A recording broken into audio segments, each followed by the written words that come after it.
Hey, Aharon Rabinowitz here for thepixellab.net, and in this video, I'm going to show you how to use a new tool for Unreal called Heat Distortion and Blur, a 2D post-process effect which, as the name implies, creates beautiful, realistic distortions and blurs that come from heat sources. It can also be used for things like underwater effects too. Let's take a look at how it works. Okay, before we do anything else, let's just talk about how to quickly get this blueprint installed. Now, you'll see I've got a project here that's got pretty much no content in it at all, and there's this content folder and there's an engine folder. And what I'm going to look at is in the directories here, this is my folder for this project, right? And what we're going to do is we're going to go and take the file that we downloaded for the heat distortion and we're going to unzip that. And once that's unzipped, you've got a folder here called Heat Distortion, and inside of that, you'll see blueprints and materials. We want to make sure to take this whole folder of Heat Distortion right here, and we want to drag that into the folder structure for my project, but we don't just want to drop it here. What we want to do is we want to go into the content section right here and drop this right here. So now it's sitting inside of the content. And once you go back into Unreal, you'll see that in the content folder, there's this heat distortion folder. And if you click into that, you'll see there's blueprints and materials. And if you click into that, you'll see the heat distortion blueprint right there. And if you don't see these files, don't worry. Sometimes Unreal doesn't see the files until you restart. So maybe restart Unreal and they should show up. Now that you know how to install it, let's look at how to use it. Okay, so here I am in Unreal, and I've got a scene. There's a guy on a horse. It's being animated. There's lots of animation, lots of content in here. We've got plants and rocks and buildings, and it's a pretty hefty project overall, and it's running in real time, which is great. And I want to add some heat distortion so we can feel the heat of the desert. So how do we do that?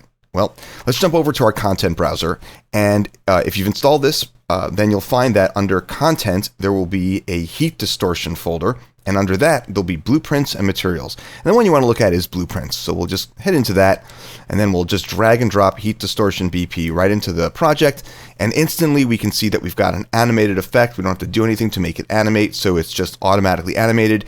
And with it selected, let's look at how to control it and use it. So I've got it selected there. I'm just going to move this up, and you can see that there's different components. Let's just make sure we grab hold of Heat Distortion BP self at the top. And then if we come down here, we can see the different controls that we've got. And there's controls for speed, heat distortion, and heat blur. Some of these are pretty obvious, like speed we can understand. Let me just bring up the intensity, and I'm going to lower the blur intensity so that we're just looking at the distortion. That'll make it easier to see, right? So if I bring up the distortion intensity and I bring up the speed, right, we're seeing this kind of moving through. I'm actually going to raise the distortion noise scale, which actually lowers the size of the fractals that are being used to generate this effect. Fractals kind of work the opposite in a lot of software. So just raising the scale or the frequency actually lowers the scale or frequency, but we'll talk about that in a moment. So you can see that now we've got this, and if it's kind of moving through, and if we have it kind of rolling up right now at a speed of 5, if I go in the opposite direction, you can see that it's kind of rolling down. Let me lower the intensity a little bit so that we can sort of feel it. You can feel that that's definitely coming down. And if I were to set that to 0 and we go with the X, speed X runs the noise in one direction, right? And speed X -5 would run it in the opposite direction, so you can see it moving off to the right now. And that's kind of how speed works. Now let's look at the distortion itself. So we've got this heat distortion, we've got it turned on. I'm going to reset these things so we can start from scratch. And we can see that we've got distortion intensity, which raises the intensity of the effect. So there's this fractal that's being used to generate this nice distortion, and it's how strong is that effect going to be. And then we can lower or raise the scale. If I bring the scale number up, we're actually making smaller bits of noise. And you can see that the noise has gotten smaller, little smaller areas of this noise.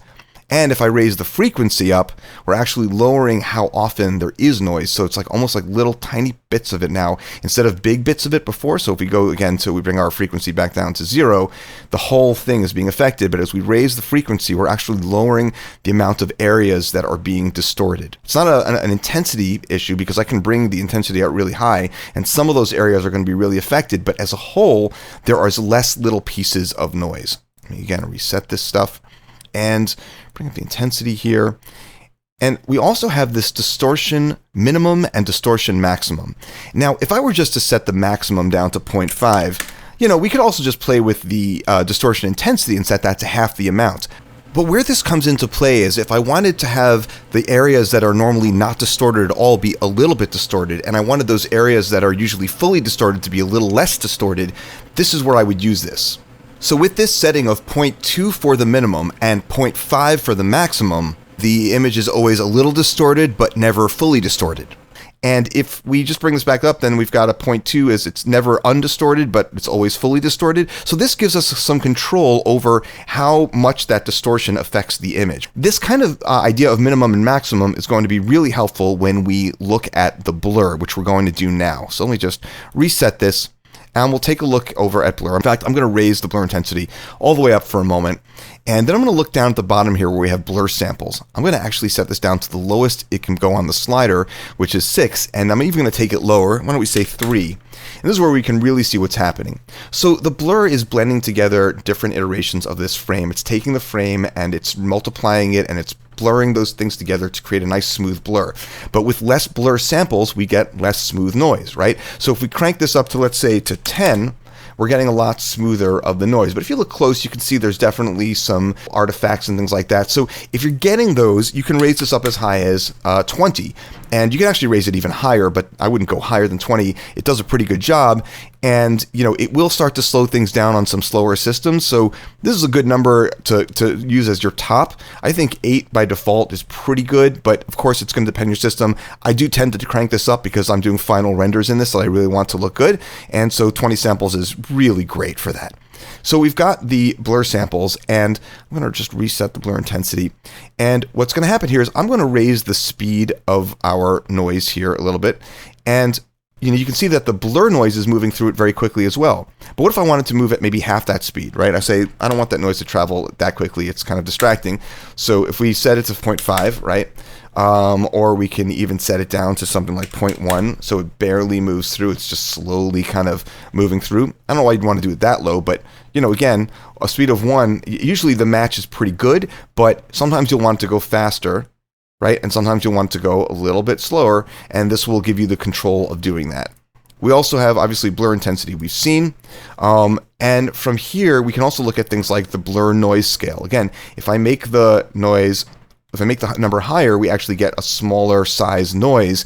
And if I raise the blur noise frequency, we can see that that noise is being eroded until there's very small pieces of noise only, little teeny specks of noise that are going through it. And of course, like we talked about before, we have the blur minimum and the blur maximum. So the blur minimum, I can set this to something, let's say I set it to 0.2, right? The image is never not going to be blurred. There's always going to be some amount of blurriness. The lowest areas of blur, instead of being 0 now, are going to be set to 0.2, or maybe we can even go with 0.1. And the blur maximum, we can set to something like 0.7, and it never fully blurs, right? So this is really just a way of getting a fine tune on that noise if you want it. So it's really that easy to use, but I do want to talk about a few things like how to animate some of the properties of this and a few of the things you might need to work around because of how Unreal works. So here I am where we've got a scene with a camera moving away from a heat source, and what I would love is that as we transition from this very, very hot interior to this only mildly very hot exterior, that the distortion and the blur kind of chill out a little bit, right? So to do that, what I'm not going to do is grab hold of this blueprint right here and drag it in. That's not going to give us what we need. What we have to do is select this track button, and we're going to go to Material Parameter Collection, and we're going to grab hold of this Heat Distortion Material Parameter Collection, and it's going to add in a track for this heat distortion right here. And nothing's going to happen initially. Let me move this back in time to just when we're right inside here. And if I click on this parameter, I can see that I've got a list of all the parameters that are available in the effect. They're in alphabetical order in this case. And what I'm going to do is I'm going to go for my blur intensity. And you'll notice that as soon as we added that keyframe, we twirl this down and we can see that our blur intensity is now set to the default 2 instead of the 7 that is right here in the effect. What's happening is that this is overriding what's over here.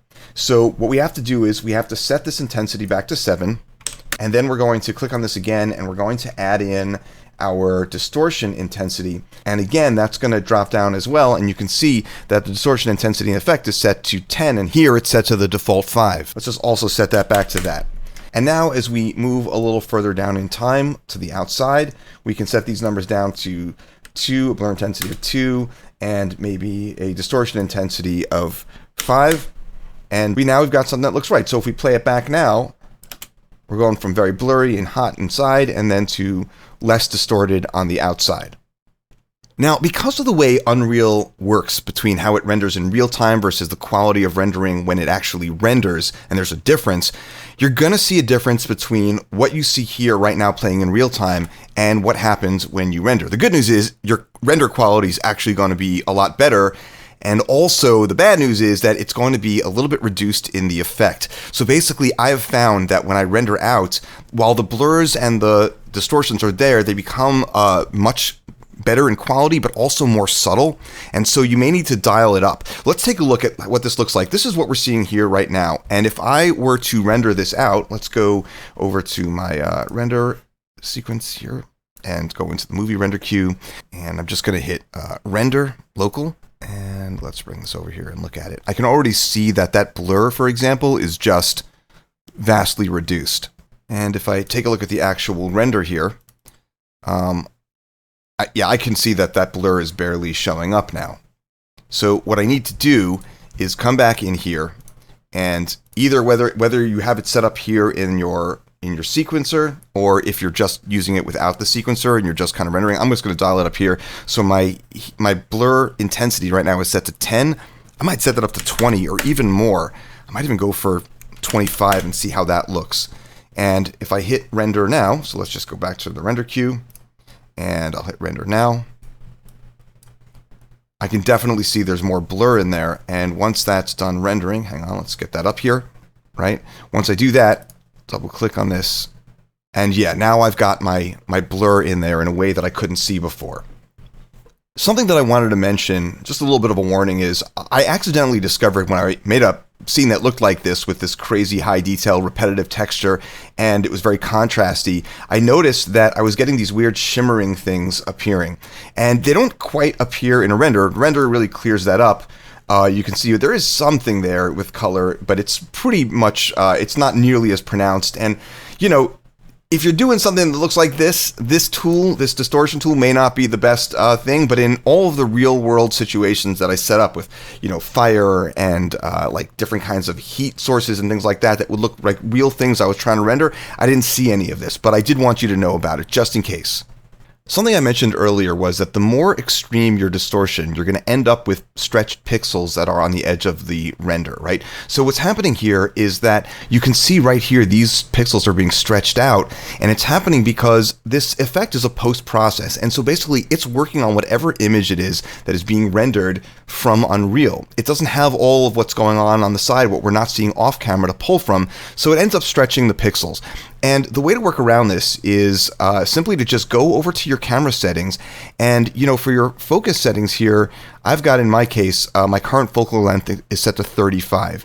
And what I would suggest you do is set it to something a little lower, like maybe 32 or even 30, and then render much bigger, like render with, you know, like instead of 1920 by 1080, just go with something that's like 1.3 times the size of that on 1920 and 1080. And so basically what you'll end up with is a render that's bigger, that in your video editor you can crop out this stuff without losing any image quality.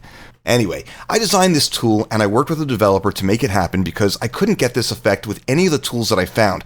I hope that it helps you in your visual effects work as well.